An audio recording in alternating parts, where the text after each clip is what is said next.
The crystal tumbler slipped from my fingers and shattered against the marble floor.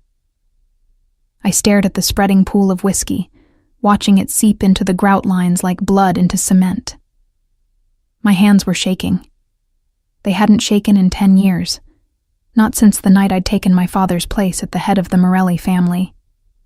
I should clean that up before someone steps on the glass. The thought came automatically, the way all my thoughts did after a decade of service to this house. I was Isabella Cruz, and cleaning up messes was what I did. I'd been doing it since I was 23, fresh off the boat from Barcelona, with nothing but my grandmother's silver cross around my neck and a determination to survive that had carried me through borders, buses, and bureaucracy. Now I was 33, and I still cleaned up messes, just different kinds. I knelt carefully, my knees protesting against the cold floor as I began picking up the larger shards. The house was silent around me, that particular 3 a.m., silence that felt less like peace and more like held breath. Somewhere above me, in the east wing, Signora Morelli was probably asleep in her separate bedroom, dreaming whatever dreams unfaithful wives had. And Dante, I heard him before I saw him. The sound of something heavy hitting a wall made me freeze, a piece of glass still clutched in my palm. Then came his voice, rough and raw, in a way I'd never heard it before, speaking Italian words I couldn't quite make out, but whose meaning I understood in my bones. Pain, rage, betrayal. I abandoned the broken glass and moved toward the sound, my soft-soled shoes silent on the marble. The Grand Salado stretched before me, shadows pooling in corners despite the ambient lighting that was never fully extinguished in the Morelli mansion. Security measures, I'd learned. The family that controlled half of New York's underground couldn't afford complete darkness. I found him in the library. Dante Morelli sat on the floor with his back against his mahogany desk, legs stretched out, head tipped back against the wood. His jacket was gone, his white shirt untucked and stained with what looked like blood on the knuckles. An empty bottle of Macallan lay on its side next to him, and another, still half full, dangled from his fingers. He looked nothing like the man I'd served breakfast to that morning. That man had been pressed and perfect, his dark hair slicked back with precision, his gray suit fitted to his powerful frame like armor, his presence filling every room he entered with the kind of authority that made grown men nervous and women stupid. This man looked broken. "Signore?" I said quietly, staying in the doorway. "Do you need 10 years?" His voice cut through my question like a knife through silk. 10 goddamn years, Isabella. The use of my first name startled me. In a decade of service, he'd only ever called me Cruz, or occasionally nothing at all, just a nod in my direction when he wanted something. The intimacy of my given name in his mouth made something in my chest tighten. I stepped into the room. "Signore, you're bleeding." He laughed, a sound without humor that made my skin prickle. "Am I?" Hadn't noticed. He lifted the bottle to his lips and drank deeply, some of the whiskey spilling down his chin. "You know what I noticed, Isabella? I noticed my wife fucking Marco Santini in our summer house. Marco, the man I grew up with. The man who swore loyalty to my family when we were 15 years old." My breath caught. I'd suspected something was wrong when Signora Morelli had returned from the Hamptons early, her usual haughty composure cracked around the edges. I'd suspected further when Dante had come home 3 hours ago, dismissed all the guards except those on perimeter duty, and locked himself in this room. But hearing it confirmed, hearing the raw devastation in his voice, made it real in a way that turned my stomach. "I'm sorry," I said, because what else could I say? What words existed for this kind of betrayal? "Sorry." He tested the word, rolling it around in his mouth like the whiskey. "Everyone's going to be sorry. Marco's going to be very fucking sorry when I—" He cut himself off, his jaw clenching so hard I could see the muscle jump. "You know what the worst part is? I stayed silent, letting him talk. I'd learned early in my service to the Morellis that sometimes silence was the greatest gift you could give someone. Space to fill with their own thoughts, their own pain. The worst part is that I should have seen it. The signs were all there. The late nights, the new perfume, the way she flinched when I touched her. He laughed again, that broken sound that made me want to gather him up like I would a wounded child. I'm Dante fucking Morelli. I can read a room full of liars like a book. I can spot a double cross from a mile away. But my own wife? My own oldest friend? I was blind. He tried to stand then, using the desk for leverage, but his legs gave out halfway up. I was moving before I thought about it, crossing the room in quick strides to catch him before he fell. My hands gripped his arms, feeling the solid muscle beneath the expensive cotton, the heat of him seeping through the fabric. "Easy," I murmured, steadying him. "Let me help you." He looked down at me, and for the first time in 10 years, really looked at me. His eyes were the color of dark amber in the low light, bloodshot and unfocused, but still sharp enough to make me feel seen in a way that was both uncomfortable and oddly thrilling. "You're always here," he said, his voice slurring slightly. "Every morning, every night, 10 years, and you're always here. Why?" "It's my job," I said simply, though the words felt inadequate even as I spoke them. "Your job." He seemed to consider this, swaying slightly despite my grip on him. "Do you have a husband, Isabella? A boyfriend? Someone waiting for you in whatever small room you go home to at night?" The questions were invasive, inappropriate, but I answered anyway. "No, signore. No one." "Why not? Pretty woman like you. You should have someone." The compliment, casual and alcohol-soaked as it was, sent warmth spreading through my chest that I immediately tried to suppress. This was not the time. He was not himself. And I was not a foolish girl who mistook a drunk man's rambling for genuine interest. "I have my work," I said, guiding him toward the door. "And right now, my work is getting you upstairs before you hurt yourself." He let me lead him, his weight heavy against my side. His arm draped over my shoulders in a way that made me hyper-aware of every point of contact between us. We moved through the silent house slowly, his feet occasionally catching on nothing, his breathing heavy and uneven. "She said she loved him," he mumbled as we reached the stairs. "Said she'd loved him for years. Years, Isabella. While I was out there, building an empire, protecting this family, she was..." His voice broke, and I felt him shudder against me. "Don't think about it now," I said softly, helping him up the first step. "One step at a time, signore." We climbed slowly, the grand staircase that usually echoed with footsteps now muffling our ascent. The paintings of Morelli ancestors watched us pass with their stern, painted eyes, judging or perhaps simply observing this latest chapter in their family's complicated history. By the time we reached his bedroom, the master suite in the west wing, far from where his wife slept, Dante was barely conscious. I'd been in this room countless times to clean, to change linens, to ensure everything was perfect for the man who demanded perfection in all things. But I'd never been here like this, with him leaning on me, trusting me to get him to safety. I guided him to the bed, easing him down onto the mattress. He caught my wrist before I could step back, his fingers wrapping around my arm with surprising strength for someone so intoxicated. "Stay," he said, the word barely above a whisper. "Just don't leave me alone right now."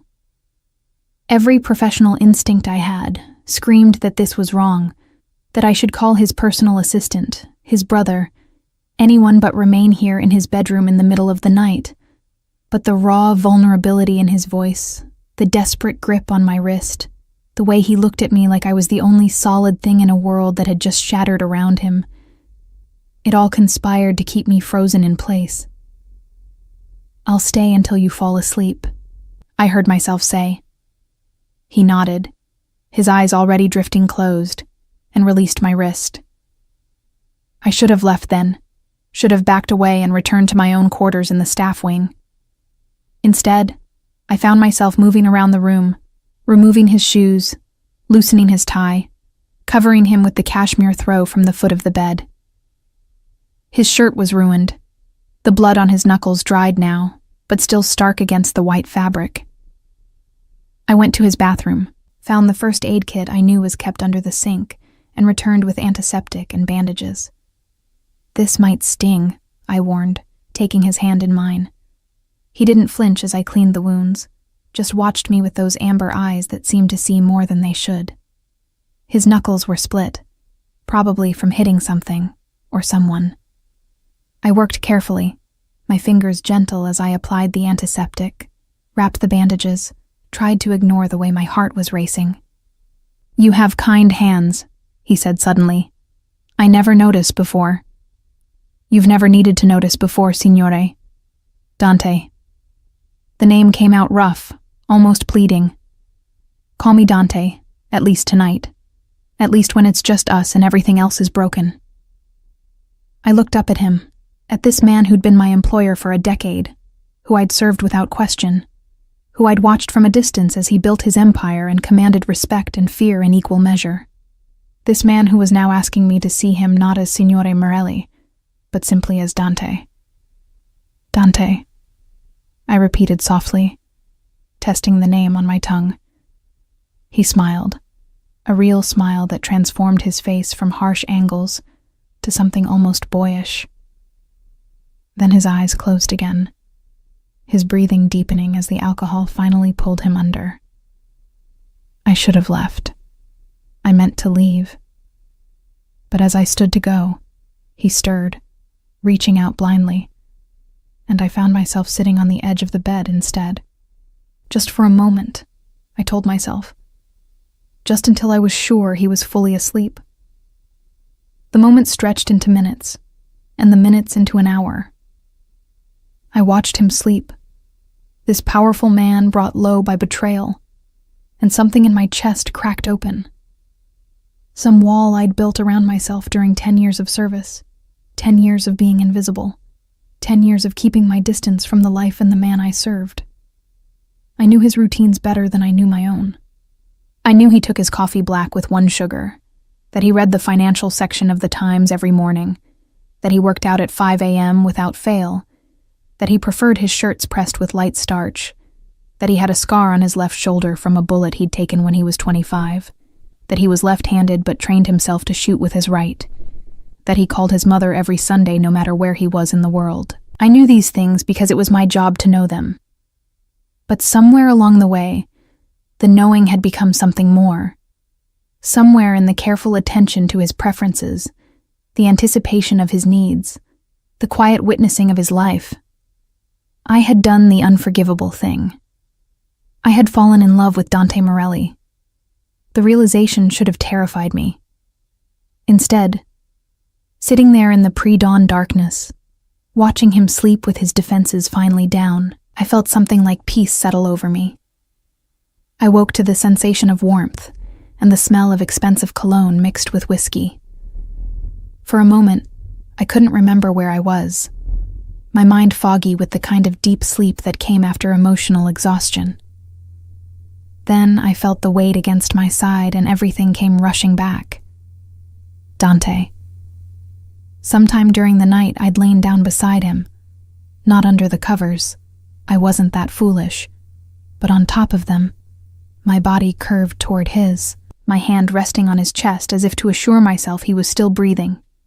His shirt, blood-stained and wrinkled, had somehow ended up on me, pulled over my uniform like a blanket. Dawn light filtered through the heavy curtains, painting everything in shades of gray and gold. I should move. I should leave before he woke and found me here, in his bed, wearing his shirt like some kind of claim. But I didn't move. Instead, I found myself studying his face in the growing light. In sleep, The harsh lines of command softened, revealing the man beneath the myth. There was a small scar above his right eyebrow that I'd never noticed before, barely visible unless you were this close. His eyelashes were longer than they had any right to be, dark against his olive skin. His jaw, usually set with determination, was relaxed now, almost vulnerable. My grandmother used to say that you could tell a person's true nature by how they looked when they slept. Los sueños no mienten, she'd whisper. Dreams don't lie. In sleep, she believed, the soul showed itself without the masks we wore during waking hours. I wondered what Dante's soul looked like. What dreams or nightmares played behind his closed eyes. My hand moved slightly on his chest, feeling the steady thump of his heartbeat beneath my palm. Strong, steady, alive. Despite everything he'd endured, everything he'd done, everything he'd built and destroyed, his heart kept beating with the same relentless rhythm as any other man's. I stayed because you never allowed anyone to take care of you, I whispered, so quietly that I barely heard my own voice. But I always wanted to. His breathing changed. My entire body went rigid as I realized he was awake, had probably been awake, had definitely heard what I just said. Panic flooded through me, hot and immediate. I should move, should apologize, should... Isabella. My name on his lips stopped me cold. His eyes opened slowly, focusing on me with a clarity that shouldn't have been possible after the amount of alcohol he'd consumed. Say that again. My mouth went dry. Signore, Dante, he corrected, his voice rough with sleep but firm. And I want to hear you say it again. What you just said. Heat crept up my neck, burning my cheeks. I shouldn't have said anything. It was inappropriate. I'll go. His hand caught mine before I could pull away, pressing my palm flat against his chest where his heart beat faster now, no longer steady but racing. Say it again. The command in his voice, not harsh but absolute, made something in me unfurl. I stayed because you never let anyone take care of you, I repeated, meeting his eyes even as my voice shook. But I always wanted to. The silence that followed felt dense, heavy with implications I didn't dare examine. His thumb traced small circles on the back of my hand, and I realized with a start that he was still holding it against his chest, that his shirt was still draped over my shoulders, that we were lying in his bed together as dawn broke over New York City. 10 years, he said finally, his voice carrying a note of wonder. You've been here 10 years, and I never saw you. You weren't supposed to see me, I replied. That's what good service is. Being there without being noticed. Fuck good service. The vulgarity, so at odds with his usual careful control, startled a small laugh from me. His eyes lit up at the sound. There. That's the first time I've heard you laugh. I laugh plenty, signore, Dante. Not around me. Never around me. He shifted slightly, propping himself up on one elbow so he could look down at me. The movement made his shirt slip off my shoulder, and his gaze followed it, tracking the exposed skin like he was seeing me for the first time. Why did you stay last night? You asked me to. That's not why. His eyes returned to mine, searching. You could have left the moment I fell asleep, but you didn't. You stayed. You put on my shirt. You lay down next to me like... He trailed off, seeming to struggle with the words. Like I cared what happened to you, I finished quietly. Because I do. The admission hung between us, naked and vulnerable. I waited for him to pull away, to remember who we were, employer and employee, Don Morelli and his maid, to put back all the barriers that should exist between us. Instead, he reached up and tucked a strand of hair behind my ear, his fingers lingering against my cheek. Why? Why do I care? I tried to keep my voice steady. Because in 10 years, I've watched you carry the weight of an entire empire on your shoulders. I've seen you make impossible decisions, protect people who don't deserve your protection, sacrifice your own happiness for your family's sake. I've seen you at your worst and your best, and I took a shaky breath. And I've never seen anyone take care of you. Not once. His jaw tightened, and for a moment I thought I'd said too much. Then he laughed, low and rough. You sound like you're describing someone else. A better man. I'm describing the man I've served for 10 years. The one who remembers every staff member's birthday, who paid for Rose's daughter's surgery without being asked, who makes sure the guards' families are taken care of when they're injured on the job. I shifted slightly, feeling the weight of his gaze. The man who's been bleeding from his knuckles for 12 hours and hasn't complained once. He glanced down at his bandaged hand, flexing it experimentally. You did this. You were hurt. I've been hurt before. You never offered to bandage me then. You never let me see you hurt before. The truth of that statement settled over us. In 10 years, I'd never seen Dante Morelli show weakness, never seen him anything but perfectly composed, perfectly controlled. Last night had been an aberration, a crack in the armor that he'd now have to decide whether to repair or leave open. What did you see? He asked suddenly. Last night, when you found me, what did you see? I considered lying, softening the truth. But something in his eyes told me he needed honesty more than comfort. I saw a man who'd been betrayed by the two people he trusted most. I saw someone in pain trying to numb it with alcohol. I hesitated, then continued. I saw someone who needed not to be alone. He was quiet for a long moment, his thumb still tracing those small circles on my hand. You know what I saw this morning? What? I saw the woman who's been invisible for 10 years suddenly becoming the only thing I could see clearly. His eyes held mine, intense and unwavering. I woke up and found you here in my shirt, touching me like I mattered. And for the first time since I found Bianca with Marco, I felt something other than rage and betrayal.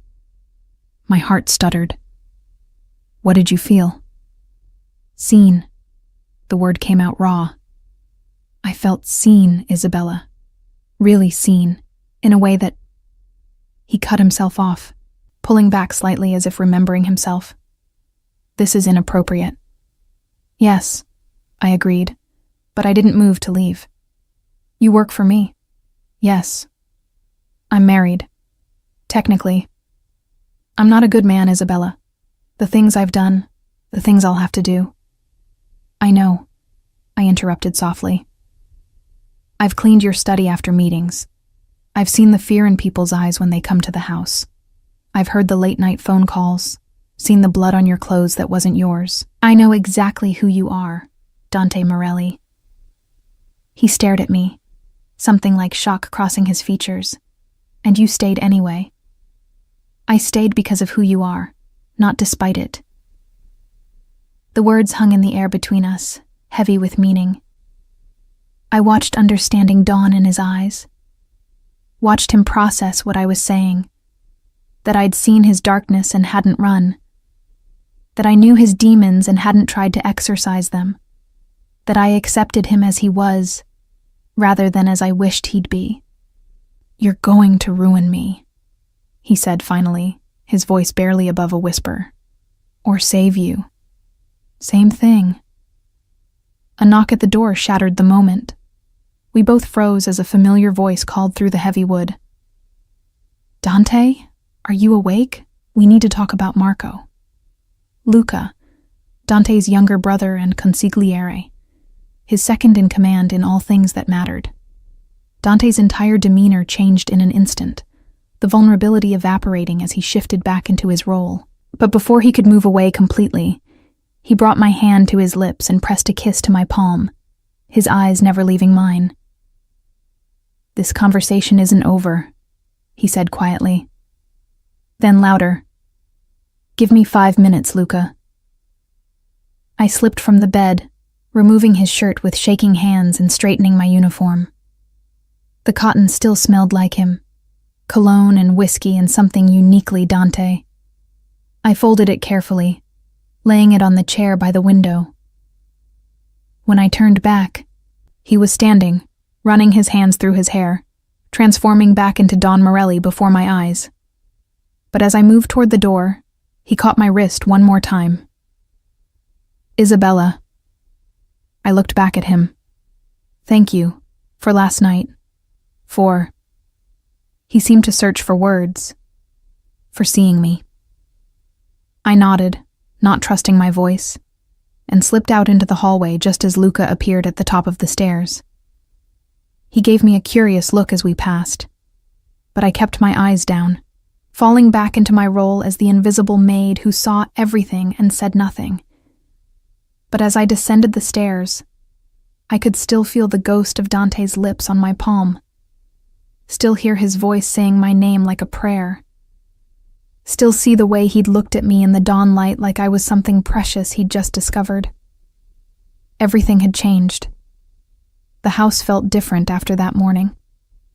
Or maybe I felt different. It was hard to tell where the change originated, whether the Morelli mansion had somehow shifted on its foundation, or whether I was simply seeing it through new eyes now that those eyes had witnessed Dante Morelli at his most vulnerable. I went about my duties with mechanical precision, the routines I'd perfected over 10 years providing a familiar framework, even as my internal world tilted off its axis. I supervised the morning cleaning, checked the inventory, coordinated with the chef about dinner, all while my mind replayed those moments in Dante's bedroom on an endless loop. Isabella, you're doing it again. I blinked, focusing on Rosa, the cook who'd become something close to a friend in my years here. She was watching me with knowing eyes as I stood at the kitchen counter, having apparently been stirring the same cup of coffee for the past 5 minutes. Doing what? I asked, though I knew exactly what she meant. That thing where you're here but not here. She wiped her hands on her apron and came to stand beside me. What's going on? You've been distracted all day. It's nothing. The lie tasted bitter on my tongue. Rosa snorted. I've known you for 8 years, mija. You don't do distracted unless something major has happened. She lowered her voice.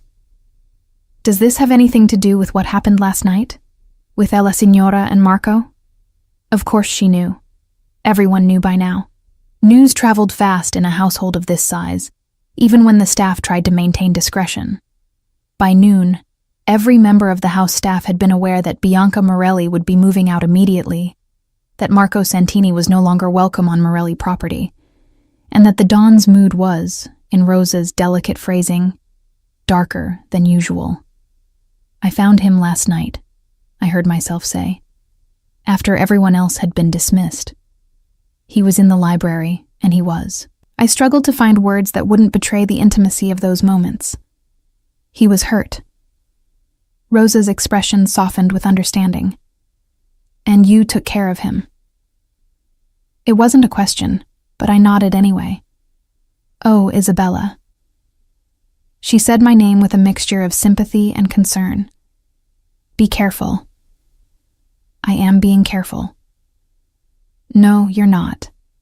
I can see it in your eyes, that look. She touched my arm gently. I had that look once, years ago, before I came to work here, for a man who was wrong for me in every way that mattered. This isn't like that, I protested, even though I wasn't sure it was true. Isn't it? He's your employer, Isabella. And not just any employer. He's Dante Morelli, the man who runs half the city's underworld, the man whose wife just betrayed him with his oldest friend, the man who's about to go to war over that betrayal, and anyone near him when he does is going to get caught in the crossfire. Everything she said was true. I knew it was true. But knowing and feeling were two different things, and right now my feelings were a tangled mess of concern, desire, and something deeper that I was afraid to name. I can't help how I feel, I said quietly. Maybe not, but you can help what you do about it. Rosa squeezed my arm before returning to her prep work. Just remember, men like that, they don't love the same way we do. They possess, they own, they consume, and when they're done, there's nothing left but ash. Her words stayed with me as I continued my rounds through the house. Past the grand salotto where Bianca's portrait still hung above the fireplace. Soon to be removed, I'd heard. Past the dining room where the Morelli family had shared countless meals. Past Dante's study, where I could hear male voices in heated discussion behind the closed door. I paused outside the study, my hand hovering over the knob. I had a legitimate reason to enter. It was time for the afternoon refreshments, something I brought without fail every day at 3 o'clock. But today felt different. Today, entering that room felt like crossing a threshold I couldn't uncross. I knocked softly and waited for permission to enter. Come, Dante's voice sharp and commanding, nothing like the raw vulnerability I'd heard hours ago. I pushed open the door to find him seated behind his massive desk, Luca standing by the window, and 3 other men I recognized as high-ranking members of the family spread throughout the room.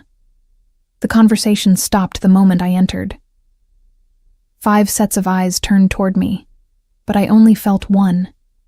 Dante's gaze tracking my movement across the room with an intensity that made my skin prickle. "Excuse the interruption, signore," I said, keeping my voice professionally neutral as I set the tray on the side table. "Your afternoon refreshments. Thank you, Cruz." The use of my surname felt like a deliberate choice, a way of maintaining distance in front of his men. I nodded and turned to leave, but his voice stopped me. "One moment." I turned back, waiting. He stood, moving from behind the desk with that fluid grace that always made me think of predators, beautiful and dangerous in equal measure. He approached the tray, ostensibly to examine the refreshments, but as he passed me, his hand brushed against mine, so briefly that anyone watching might have thought it accidental. But I knew better. The touch was deliberate, a secret communication in a room full of men who couldn't know what had passed between us. "Perfect as always," he said, his voice carrying a note that made me think he wasn't just talking about the food. I allowed myself one quick glance at his face and immediately regretted it. The way he was looking at me, like I was something he wanted to devour, made heat flood my cheeks. "Will there be anything else, signore?" "Not right now." He picked up a small sandwich, his bandaged hand drawing my attention. "But I'll need to speak with you later, about the household arrangements now that there will be changes." The pause before changes felt weighted, significant. The other men in the room shifted, uncomfortable with the domestic topic, eager to return to whatever strategy they'd been discussing. I nodded and slipped from the room, my heart racing. The brief touch, the loaded words, the way he'd looked at me. It was all confirmation that last night hadn't been an aberration, hadn't been just the alcohol talking. Something had fundamentally shifted between us, and neither of us knew how to navigate this new territory. The rest of the afternoon passed in a haze of routine tasks performed by muscle memory, while my mind remained fixed on those few seconds in the study. I found myself touching the spot on my hand where his fingers had brushed, as if I could still feel the heat of him. It was dangerous. Rosa was right about that. Everything about this was dangerous. The timing, the circumstances, the power imbalance, the world he inhabited. A world where betrayal was met with violence, where loyalty was currency, and where someone like me had no protection beyond Dante's goodwill. But I'd spent 10 years being invisible, being safe, being smart. And where had it gotten me? To a small room in the staff wing, alone every night, watching life pass by from the margins. Maybe it was time to step into the light, consequences be damned. That evening, as the house settled into its nighttime rhythm, I found a note slipped under my door. It was written on expensive cardstock in Dante's distinctive handwriting, all sharp angles and controlled precision. Library. Midnight. D. My hands trembled as I read the 2 words over and over. This was a line we were about to cross, both of us going in with our eyes open. I could ignore the note, pretend I never received it, continue on with my life as if nothing had changed. But I knew I wouldn't. At 11:45, I changed out of my uniform into the simple black dress I wore on my rare days off. I brushed my hair, leaving it down instead of in its usual practical bun. I touched my grandmother's cross at my throat, drawing strength from the familiar weight of silver. "Forgive me, abuela," I whispered, "but I have to know." The house was quiet as I made my way downstairs. Most of the staff already retired to their quarters. Only the night guards remained, and they were stationed outside, protecting the perimeter rather than monitoring the interior. The library door was ajar, soft light spilling into the hallway. I pushed it open slowly, my heart hammering against my ribs. Dante stood by the window, his back to me, hands in his pockets as he stared out at the darkened grounds. He'd changed from his business suit into dark slacks and a white shirt, the sleeves rolled up to expose his forearms. Without his jacket, he looked less like a mob boss, and more like what he might have been in another life. Just a man. "I wasn't sure you'd come," he said without turning around. "I almost didn't. What changed your mind?" I moved into the room, closing the door behind me with a soft click. "Honestly, I'm tired of being invisible." That made him turn. His eyes traveled over me, taking in the dress, the loose hair, the way I held myself, not as his employee but as a woman. "You've never been invisible to me, not after last night." "Before last night, then. For 10 years. He had the grace to look slightly guilty. "Before last night, I was a fool. I'm trying not to be one anymore." We stood there, 10 feet apart, the desk between us like a physical manifestation of all the barriers that still existed. Social class, power dynamics, his complicated marital situation, the dangerous world he inhabited. All of it hung in the air, unspoken, but heavy. "What did you want to talk about?" I asked, even though I suspected we both knew this conversation wouldn't be just about household arrangements. "You," he said simply. "I want to know who Isabella Cruz really is. Not my maid. Not the woman who's served my family for 10 years. The woman beneath all that. The one who stayed with me last night when she had every reason to leave." The request was so unexpected, so personal, that I found myself momentarily speechless. In 10 years, no one in this house had asked me about myself. I was Cruz, the reliable maid who showed up on time, did her job without complaint, and disappeared into the background when not needed. But Dante was asking me to be more than that. He was asking me to be seen. "I don't know where to start," I admitted, my hands clasped in front of me to keep them from shaking. "Start at the beginning." Dante moved around the desk, leaning against it with his arms crossed over his chest.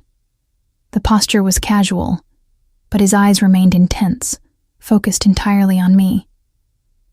"Where are you from? How did you end up here?" I took a breath, steadying myself. "Barcelona. I grew up in a small apartment in the Gothic Quarter with my grandmother. My parents died when I was young. A car accident. So it was just abuela and me." "She raised you." "She raised me," I confirmed, touching the cross at my throat. "She was a seamstress, worked from home making custom dresses for wealthy women. I used to sit and watch her work for hours, the way her hands moved with such precision and care. She taught me that there was dignity in service, that making someone's life beautiful, even in small ways, was worth doing." "Is that why you became a maid?" I laughed softly. "No, I became a maid because I needed money, and it was the only job available when I first came to America. But I stayed a maid because of what Abuela taught me, that there's value in doing something well, even if others don't notice. Dante was quiet for a moment, processing this. What brought you to America? This was the part I rarely spoke about, the wound that had driven me across an ocean. A man. I saw his expression shift slightly, something like jealousy flickering in his eyes. Not like that. My grandmother got sick. Cancer. The treatment was expensive, more than we could afford. A man I'd known growing up, someone I trusted, offered to help. He said he had connections in America, that he could get me a job that paid well, enough to send money back for Abuela's treatment. But there was a catch. There's always a catch. I moved to the window, needing to look at something other than Dante's intense gaze. When I got here, I found out the job he'd arranged was not what he'd promised. He wanted me to work in one of his clubs, not as a waitress. I felt more than saw Dante's body tense, heard the dangerous edge enter his voice. Did he— No, I interrupted quickly. I got away before. I ran. I had enough money for a few days in a cheap hotel while I looked for real work. That's when I saw the ad for a housemaid position at the Morelli estate. I applied. Mrs. Morelli hired me on the spot, and I've been here ever since. What happened to your grandmother? The familiar ache squeezed my chest. She died 3 months after I got here. By the time I'd saved enough to pay for treatment, it was too late. The cancer had spread. Dante pushed off from the desk, closing the distance between us. I'm sorry. It was a long time ago. That doesn't make it hurt less. The understanding in his voice, the empathy, surprised me. This was not the cold, calculating mob boss I'd watched from a distance for years. This was someone who knew pain, who recognized it in others. What about the man who lied to you? Dante asked quietly. The one who tried to— He couldn't seem to finish the sentence. I don't know. I never saw him again after I ran. I assume he moved on to easier targets. Something dark crossed Dante's face, and I realized with a start that he was angry on my behalf. What was his name? It doesn't matter. It matters to me. His hand came up to cup my cheek, the touch gentle despite the fury in his eyes. You were 23, alone in a foreign country, vulnerable. He tried to use that vulnerability. So yes, his name matters.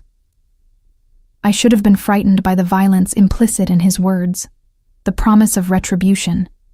Instead, I felt something warm unfurl in my chest, the feeling of being protected, valued, defended. Javier Ruiz, I whispered. Dante nodded once, committing the name to memory, and I knew without asking that Javier Ruiz's life was about to become very complicated. I should have felt guilty about that. I didn't. Your turn, I said, needing to shift the focus. You know my story now. Tell me yours. He dropped his hand from my face but didn't step back. You've worked here for 10 years. You already know my story. I know the public version. The Don who took over the family business when his father died.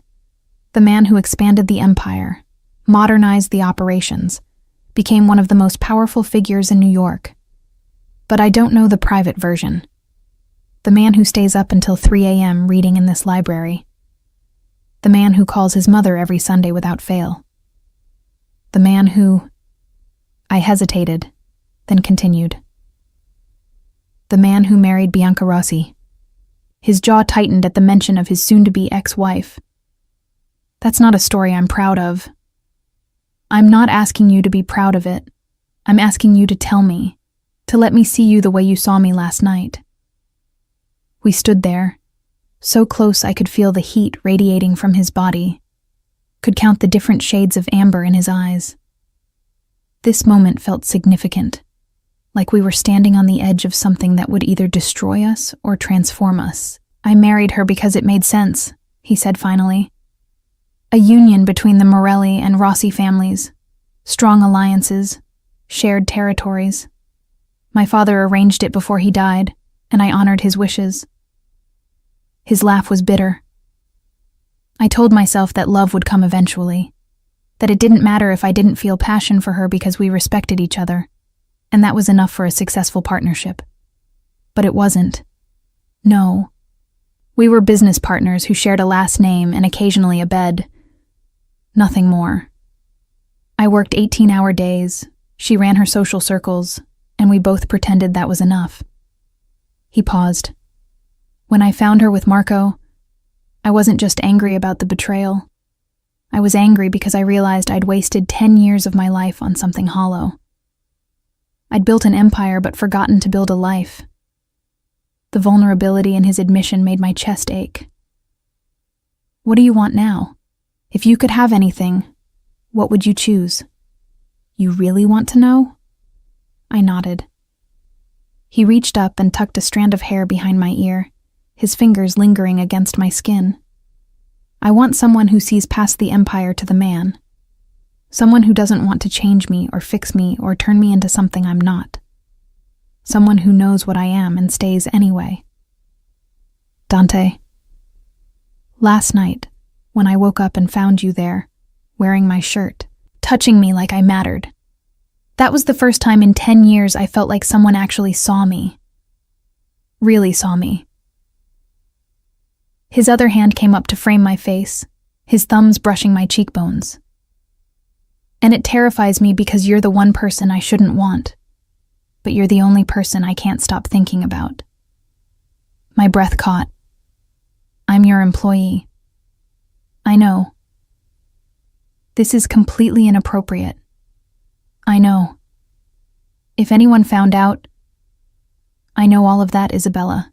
I know every reason why this is a terrible idea. I've been listing them to myself for the past 12 hours.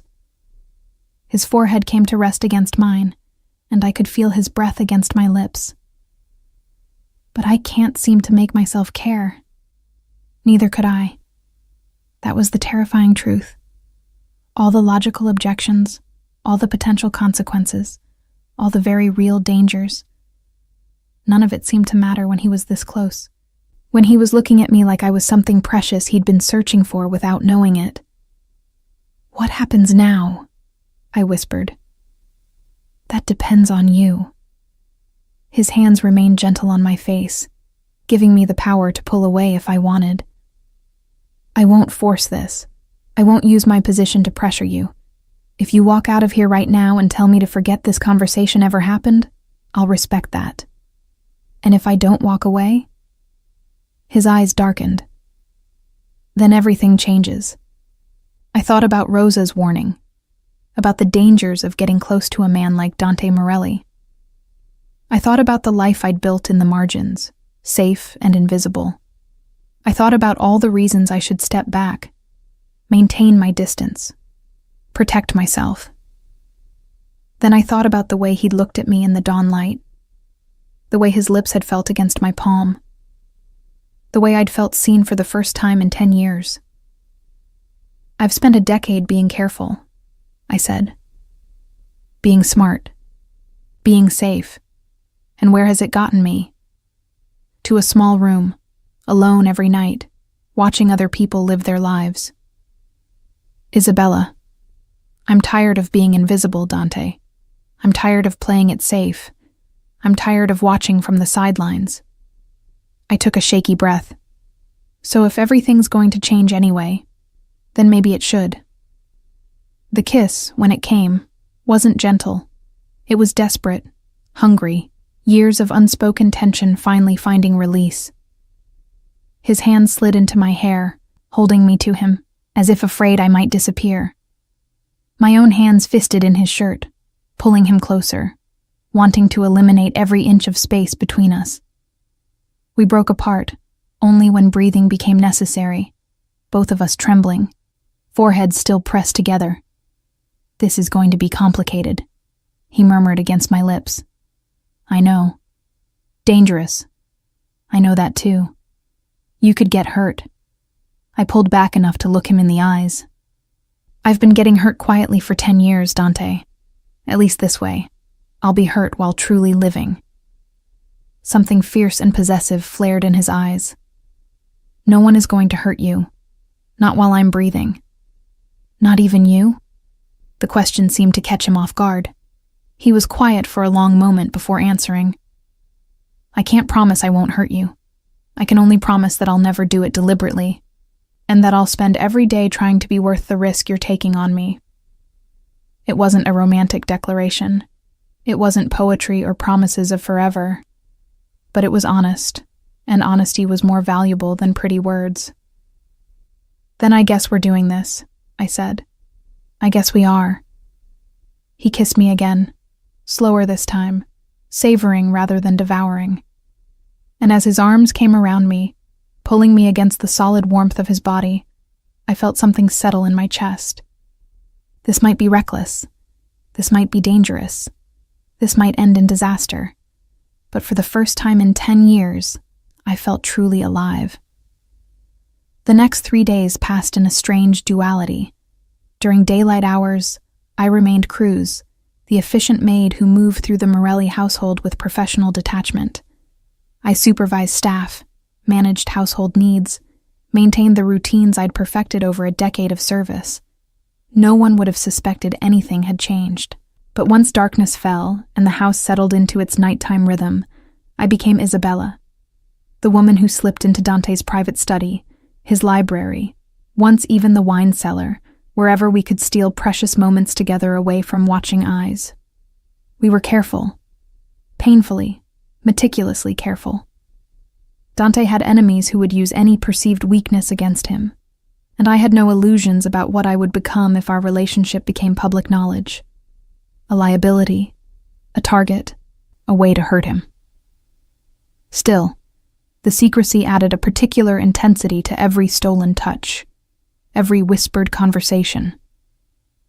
We were two people existing in the margins between his world and mine, creating something new in the shadows. On the 4th night, I found him waiting in the library again, but this time he wasn't alone. "Isabella, come in," Dante said, standing as I entered. "I want you to meet someone." The man who'd been seated across from Dante rose as well. He was older, perhaps 60, with silver hair and kind eyes that assessed me with surprising warmth. He wore an expensive suit that spoke of money, but his smile was genuine, lacking the calculation I'd come to associate with Dante's business associates. "This is Anthony Marchetti," Dante continued. "My family's attorney for the past 30 years. Tony, this is Isabella Cruz." I offered my hand, confused about why I was being introduced to Dante's lawyer. "Signore Marchetti, please, call me Tony." His handshake was firm, respectful. "Dante has told me a great deal about you." My eyes flew to Dante, alarm flooding through me. We'd agreed to be discreet, to tell no one until— "Tony knows everything," Dante said, reading my expression. "And he's here to help ensure you're protected." "Protected from what?" Tony gestured for me to sit. Once I was settled, he opened a folder on the table before him. "From the complications that tend to arise when someone becomes important to a man in Dante's position. I understand the two of you have developed a personal relationship?" Heat crept up my neck, but I forced myself to answer honestly. "Yes." "Good. Then we need to discuss some practicalities." Tony pulled out several documents. "First, your current employment status. Right now, you work directly for the Morelli household. That creates certain legal complications if the relationship becomes public. Claims of harassment, abuse of power, that sort of thing. We're going to restructure your position." I looked at Dante bewildered. "I don't understand." "You're being promoted," Dante said, a slight smile playing at his lips. "You're no longer the head housekeeper. As of tomorrow, you'll be the household manager for all Morelli properties. The primary residence, the summer house, the apartment in the city. It's a legitimate executive position with a salary to match, complete independence in hiring and managing staff, and most importantly, it reports directly to Tony's office rather than to me personally.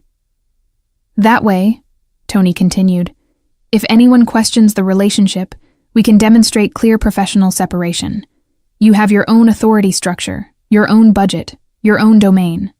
Dante cannot fire you, cannot punish you professionally, cannot leverage his position over you in any way. My head was spinning. But why? Because I won't have anyone suggesting you're with me because you have no choice, Dante said, his voice firm. This relationship, whatever it becomes, has to be your choice. Freely made, without any professional pressure or economic coercion.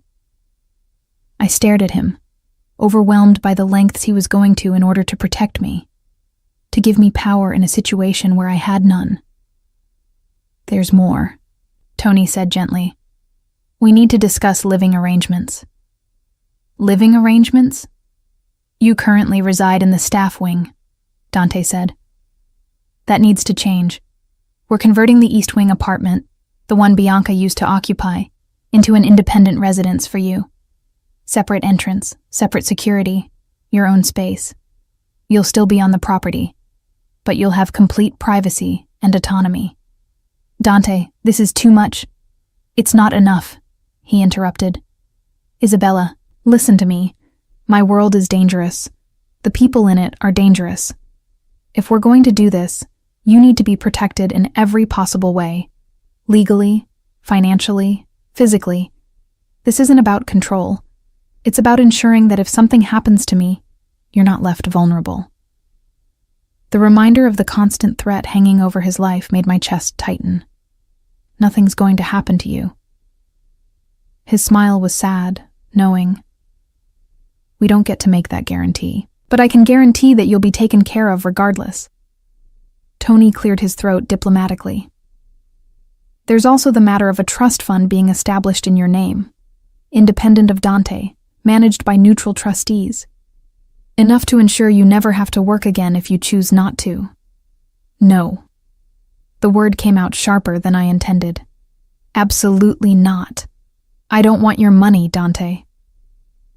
This isn't about what you want, he said, his tone brooking no argument.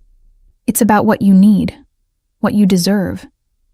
You've served my family for 10 years with nothing but a modest salary and a room in the staff quarters. Let me do this. People will talk. They'll say I'm a gold digger, that I seduced you for money. Let them. Dante leaned forward, his eyes intense. I don't care what people say. I care about your safety and security. That's all that matters. We argued for another 20 minutes, but ultimately I knew I'd lost. When Dante made up his mind about something, especially something involving my protection, he was immovable. By the time Tony left, I'd signed more documents than I could count, agreeing to arrangements that fundamentally altered my position in the Morelli household. Once we were alone, I turned to Dante, still processing everything. You didn't have to do all this. Yes, I did. He pulled me into his arms, and I went willingly, resting my head against his chest where I could hear his heartbeat. I meant what I said that first night. I protect what's mine. I'm not yours yet, I murmured, even as I melted into his embrace. Aren't you?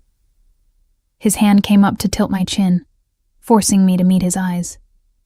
I think you've been mine since the moment you lay down beside me wearing my shirt. I just didn't know it yet.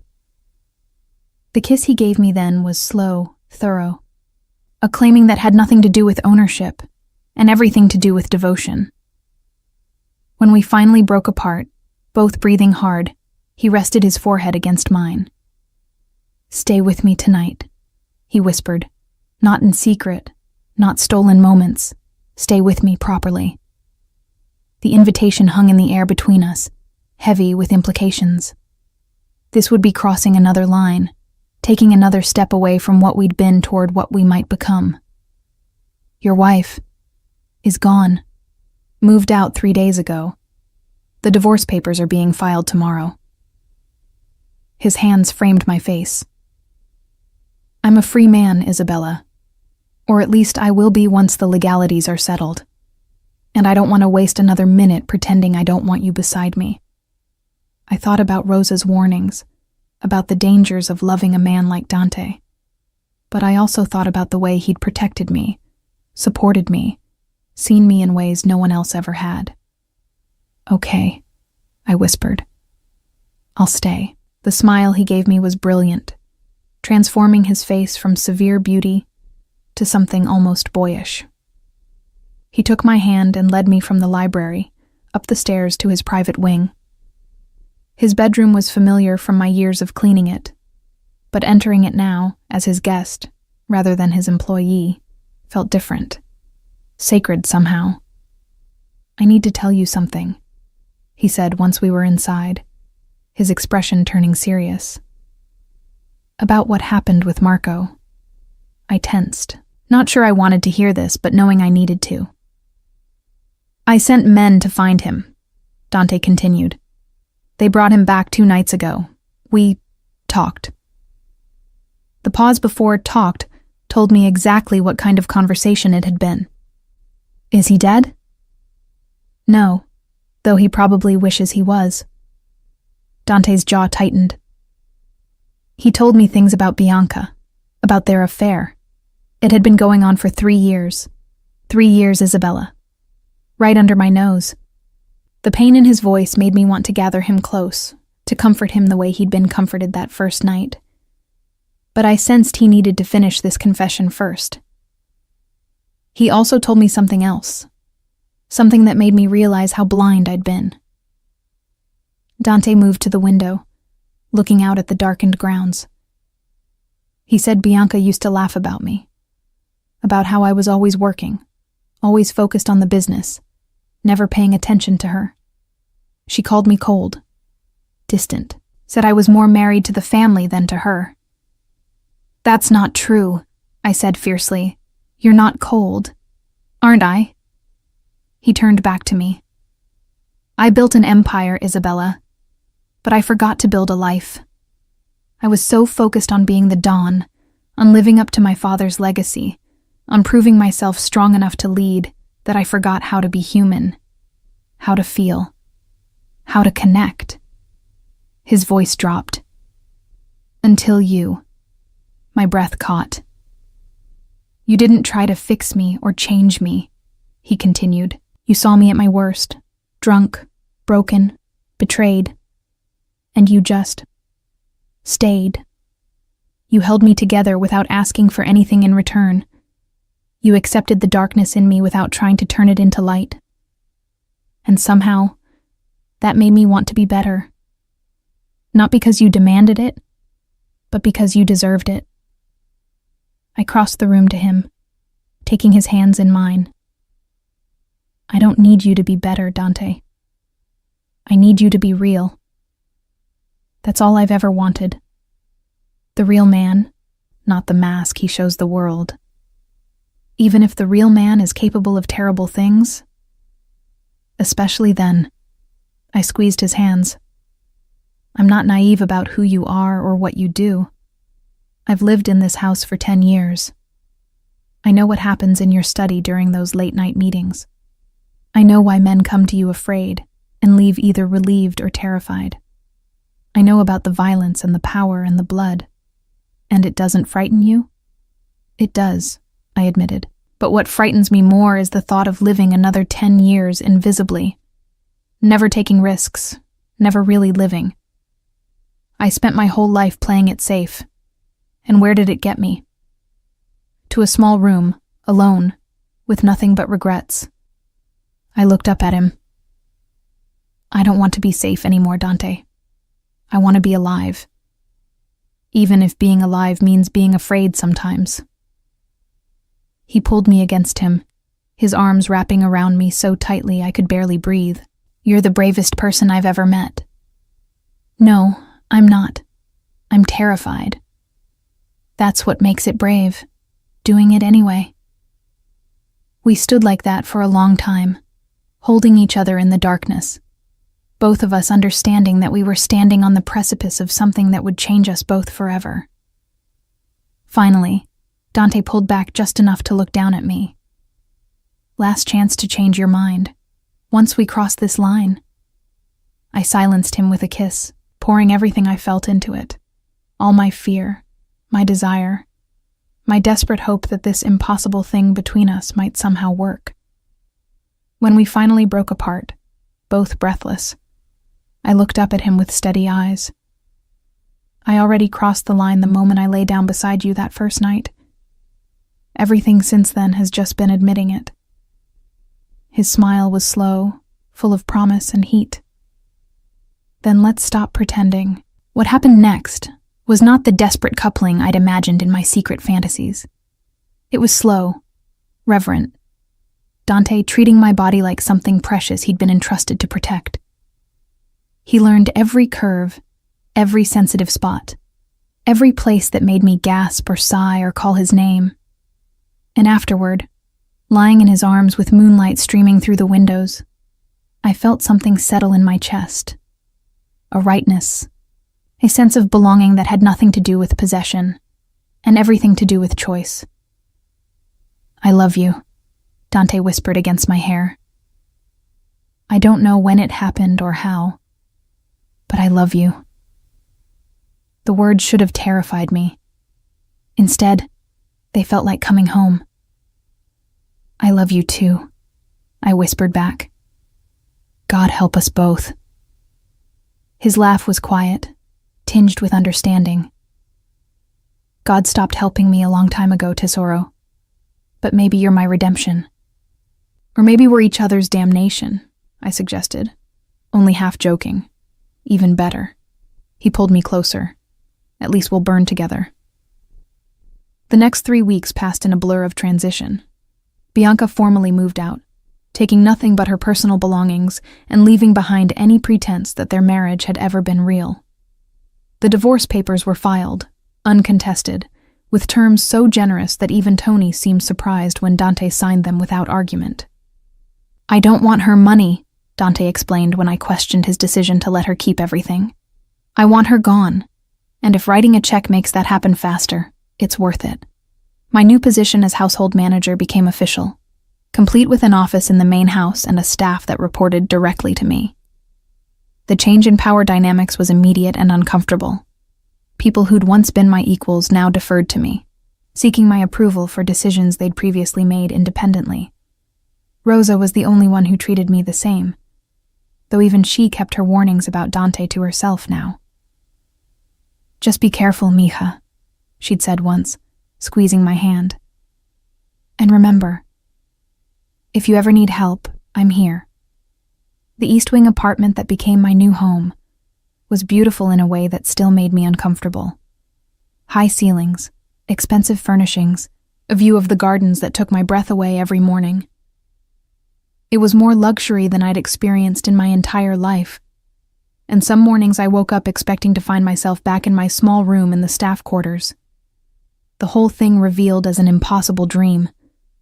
But then Dante would appear at my door, coffee in hand, that soft smile reserved only for me transforming his usually severe features, and I'd remember.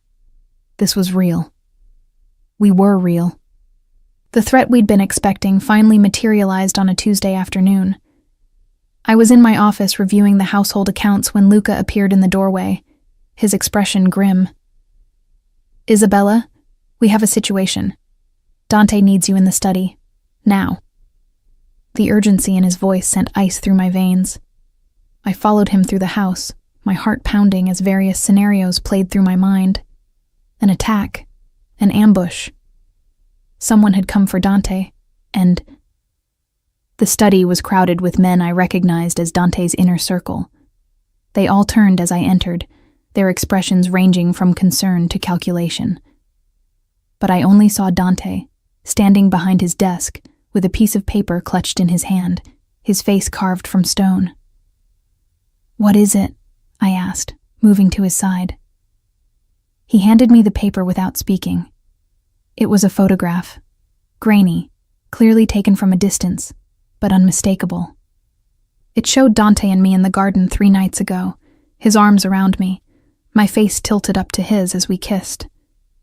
Below the photograph, 3 words in rough block letters. We know everything. When did this arrive? I asked, my voice steadier than I felt. An hour ago, Luca answered. Hand-delivered to the front gate by a kid who said a man paid him $20 to drop it off. We've got people tracking him down now, but... It's the Bratva, Dante interrupted, his voice cold. It has to be. This is exactly their style, psychological warfare before the real attack. The Bratva, the Russian Mafia. Dante had mentioned them before, in the context of ongoing territorial disputes and occasional skirmishes for control of certain operations, but I'd never imagined they'd use me as a weapon against him. So what do? I asked.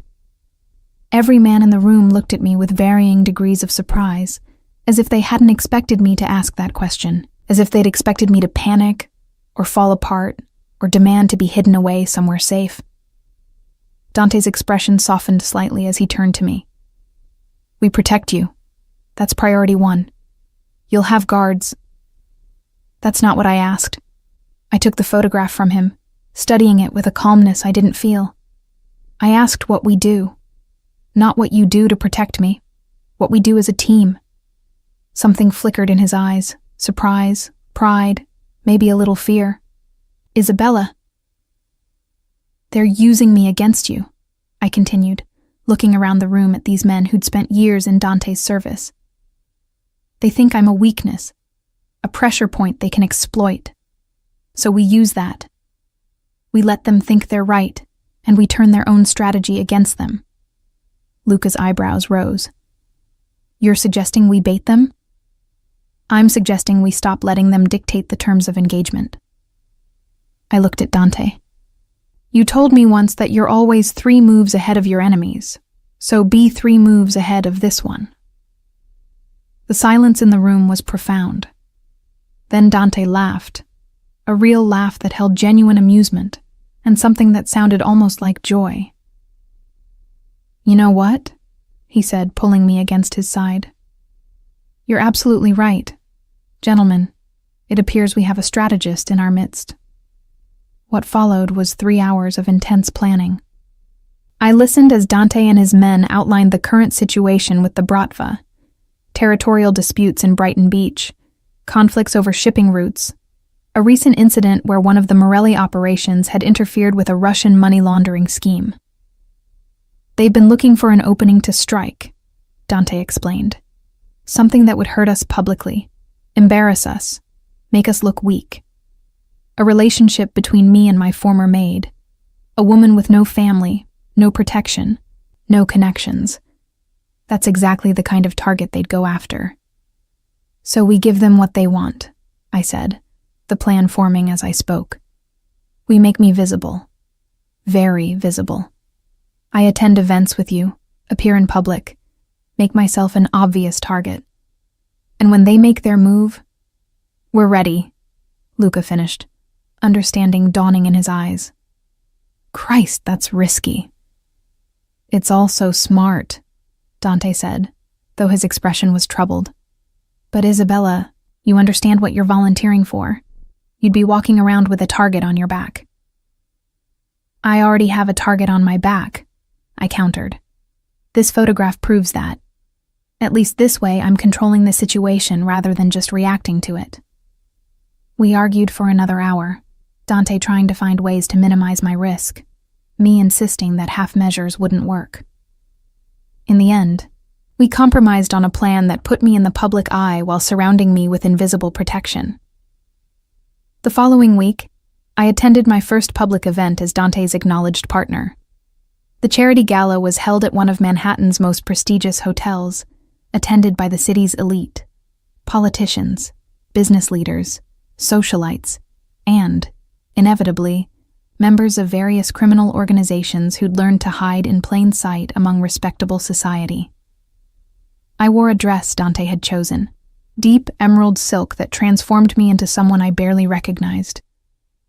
His mother's diamond earrings glittered at my ears, a deliberate statement of acceptance and claiming.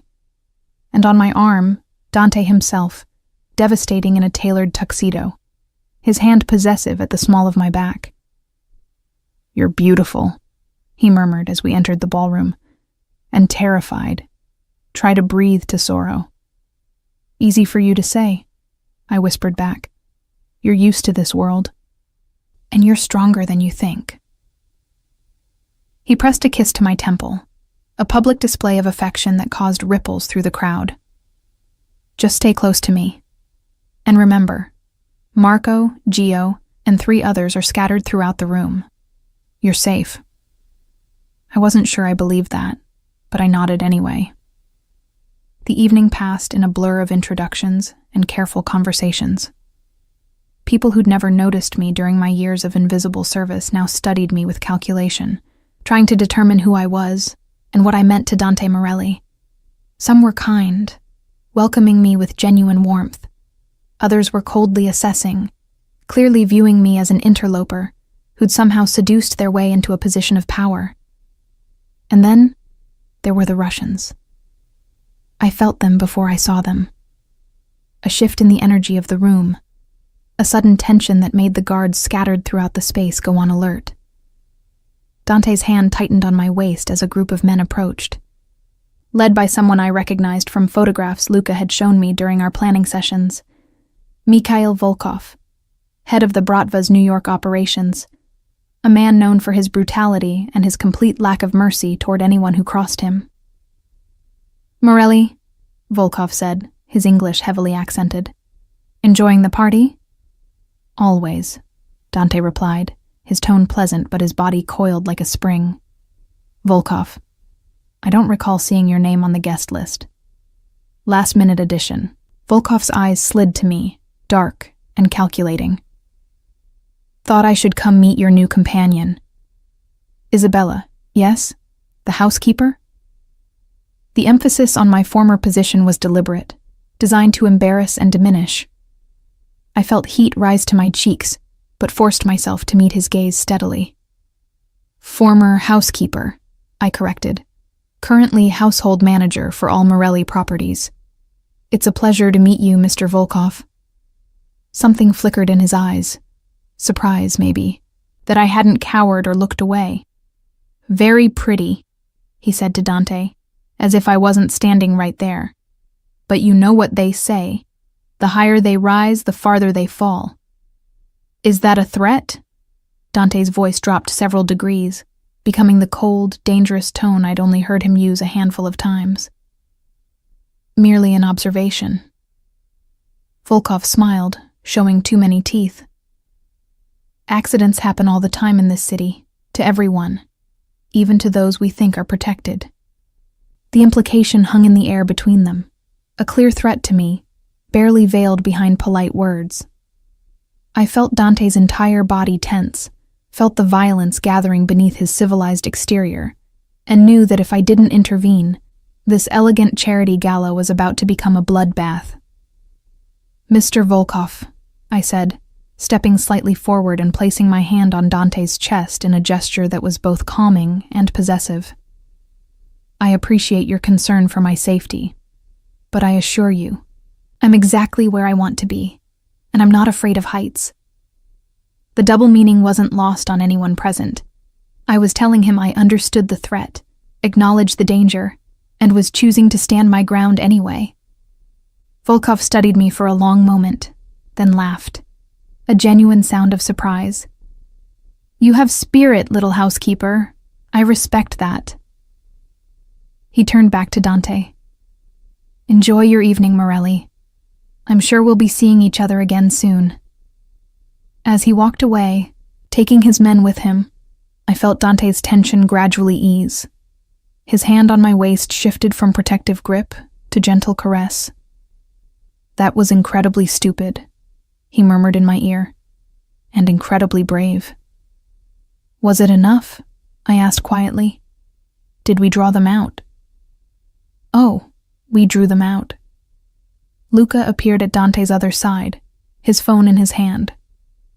Marco just sent word. 2 of Volkov's men were seen photographing the exits and security positions. They're planning something. Good. Dante's smile was sharp, predatory. Then our trap is working. The rest of the evening passed without incident, but the encounter with Volkov had changed something. We'd moved from passive targets to active players, and while that brought its own dangers, it also brought a kind of terrible freedom. That night, lying in Dante's arms back at the house, I finally allowed myself to acknowledge the enormity of what I'd gotten myself into. "I'm in love with a man whose enemies want to kill me," I said to the darkness. "That's insane." "Completely insane," Dante agreed. "Want to back out?" "No." "Good." He pulled me closer. "Because I meant what I said that first night. I protect what's mine. And you, Isabella Cruz, are mine in every way that matters. Possessive much? When it comes to you? Absolutely." His hand traced patterns on my bare shoulder. "After Bianca, I thought I was done with relationships. Done with trust. Done with allowing anyone close enough to hurt me. But then you lay down beside me that night, wearing my shirt like a declaration. And something in me shifted. Broke open.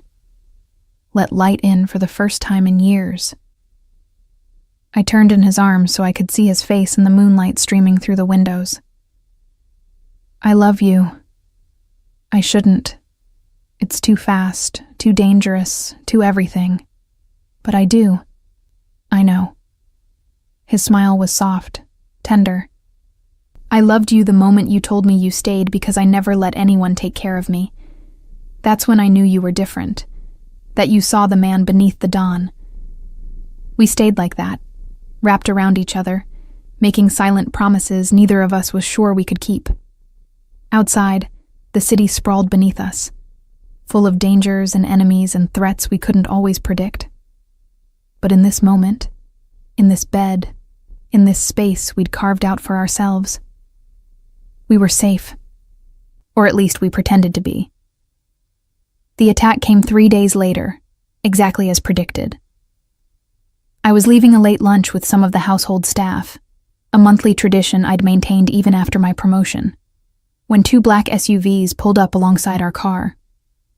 Gio, my driver and guard, immediately recognized the threat, accelerating hard and calling for backup. What followed was something out of an action movie, a high-speed chase through Manhattan streets. Gio expertly maneuvering through traffic while the SUVs pursued, my phone pressed to my ear as I gave Dante constant updates on our position. "Stay down," Gio ordered as a bullet shattered the rear window. "Reinforcements are 2 minutes out." But 2 minutes can be an eternity when someone's shooting at you. The crash, when it came, wasn't catastrophic, but it was enough to stop our car. I felt the impact, felt the airbag deploy, heard Gio cursing as he tried to restart the engine, and then the doors were being wrenched open, rough hands grabbing me, pulling me from the vehicle. I fought. Years of suppressed rage and fear and determination all came flooding out as I kicked, scratched, bit anything I could reach. I heard Gio shouting, heard the distinctive crack of gunfire, heard sirens in the distance growing closer. Then I heard Dante's voice, roaring with a fury that made everything else seem quiet by comparison. "Get your fucking hands off her!" What happened next is still somewhat blurred in my memory. I remember being released suddenly, stumbling back against the car. I remember Dante appearing, flanked by what seemed like an army of his men, all of them armed and deadly serious.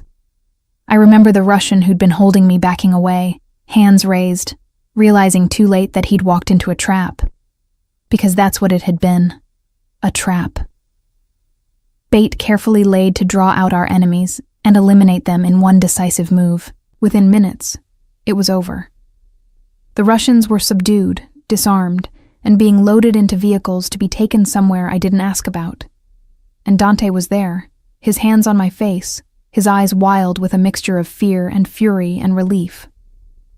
"Are you hurt?" he demanded, his fingers gentle despite the violence of his tone. "Did they hurt you?" "I'm fine," I managed, though I was shaking so hard I could barely stand. "Dante, I'm fine. He pulled me against him, his arms wrapping around me so tightly I could barely breathe, his face buried in my hair. When I heard shots, he whispered, his voice raw. When I heard you were being fired at, I know. I held him just as tightly. But I'm okay. The plan worked. Fuck the plan. He pulled back just enough to look at me. I nearly lost you. For what? To prove a point? To draw out our enemies? It wasn't worth it. You're not worth the risk. Yes, I am. I cupped his face, forcing him to look at me. This is your world, Dante. This is the life you lead, the empire you've built. If I'm going to be part of it, truly part of it, not just someone you hide away to keep safe, then I need to be able to face it. All of it. Even the dangerous parts. He stared at me for a long moment, something like awe crossing his features. Then he kissed me, right there in the middle of a crime scene with his men and arriving police officers as witnesses. A claiming, a promise, a declaration that superseded any words. When we finally broke apart, he rested his forehead against mine. I love you. God help me. I love you more than anything. I love you too, even though you're dangerous and possessive and completely impossible. Especially because I'm dangerous and possessive and completely impossible, he corrected with a small smile. The weeks that followed brought changes neither of us had anticipated. Volkov, recognizing that he'd been outmaneuvered and that continuing to target me would only result in more of his men being killed or captured, extended an offer of truce. Not peace. Men like Dante and Volkov would never truly be at peace. But a mutual agreement to leave each other's personal lives alone while they continued their territorial battles on more traditional grounds. Bianca's divorce was finalized with surprising speed, leaving Dante officially single for the first time in over a decade. Tony began quietly preparing paperwork for another kind of legal bond, one that Dante and I had discussed in quiet moments when the future seemed possible rather than merely aspirational. And I settled into my new role, not just as household manager, but as Dante's partner in the truest sense. I attended meetings when my insight was needed, offered perspectives that his men didn't always consider, helped bridge the gap between the business world and the human cost of their decisions. Rosa was right about one thing. Loving a man like Dante was dangerous. But what she hadn't understood was that the danger wasn't in who he was, but in how completely he loved. Dante didn't love halfway. He didn't do anything halfway. When he claimed someone as his, when he decided to protect and cherish and devote himself to them, it was absolute. And I'd been claimed. Thoroughly. Irrevocably. For better or worse. 6 months after that first night when I'd found him broken in his library, Dante took me back to that same room. The space where everything had changed, where I'd stopped being invisible and started being seen. I have something for you, he said, pulling a small velvet box from his pocket. My heart stuttered. Dante, let me finish. He opened the box to reveal a ring, not ostentatious, not flashy, but beautiful in its simplicity. A single diamond set in platinum, elegant and understated. I know it's fast. I know people will say we're rushing, that you're too young, that I'm too dangerous, that this will never work. But I don't care what people say. I care about you, about us, about the life we're building together. He took my hand, his eyes never leaving mine. Isabella Cruz, you saw me at my worst and stayed. You accepted my darkness without trying to turn it into light. You walked into danger to protect what we were building. You're the bravest, strongest, most stubborn woman I've ever met, and I want to spend the rest of my life standing beside you in whatever darkness comes. Tears were streaming down my face now, but I was smiling. That's the most terrifying proposal I've ever heard. Is that a yes? That's a yes. He slipped the ring onto my finger, then pulled me into his arms, kissing me with a tenderness that belied the dangerous man everyone else saw. And in that moment, in that library where everything had begun, I finally understood what Rosa had been trying to warn me about. She'd been right that men like Dante possessed and owned and consumed. But what she hadn't understood was that sometimes being consumed by someone who truly saw you was better than being ignored by the entire world. I'd spent 10 years being invisible, being safe, being careful, and where had it gotten me? To a small room and a life half-lived. Now I was visible. I was dangerous. I was living fully, completely, without reservation. I was loved by a man who'd shown me his demons and asked me to stay anyway. And I'd found a home not in a place, but in the arms of someone who saw my darkness and called it beautiful. It wasn't the fairy tale I'd once dreamed of as a girl, but it was real and honest and ours. And in the end, that was enough.